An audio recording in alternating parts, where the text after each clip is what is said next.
హోమము దేవతలు తినడానికి సమంత్రకంగా సమర్పించినటువంటి పదార్థం. ఇందులో దేవతలు తిన్నారు అన్నప్పుడు వారు చెయ్యి పట్టారు అన్నది మీకు కనపడదు. ఎందుకు కనపడదు?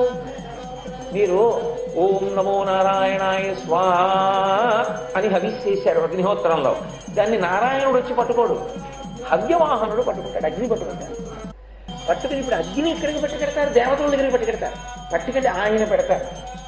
అగ్ని పెడతాడు తప్ప మీ దగ్గర పుచ్చుకోరు. మీ దగ్గర పుచ్చుకొని వాళ్ళిద్దరు, దేవతలు పుచ్చుకోరు, పితృదేవతలు పుచ్చుకోరు, ఇద్దరు అగ్నిముఖంగా వెళ్ళాలి. అందుకే లింగ పురాణంలో శివశాసనం హవ్యం వహతి దేవానాం కవ్యం కవ్యాసినామపి పాకంచ కురుతే వస్మి శంకరస్యైవ శాసనాత్. ఇక్కడ పదార్థం పచనం చెయ్యాలన్నా అందరికీ వంట బ్రాహ్మణుడు అగ్నిహోత్రుడే, పితృదేవతలకి కవ్యం పెట్టకెళ్లాలన్నా అగ్నిహోత్రుడే, దేవతలకి హవ్యం పట్టుకెళ్లాలన్నా అగ్నిహోత్రుడే. అలా చెయ్యమని శాసించిన వాడెవరు? పరమశివుడు.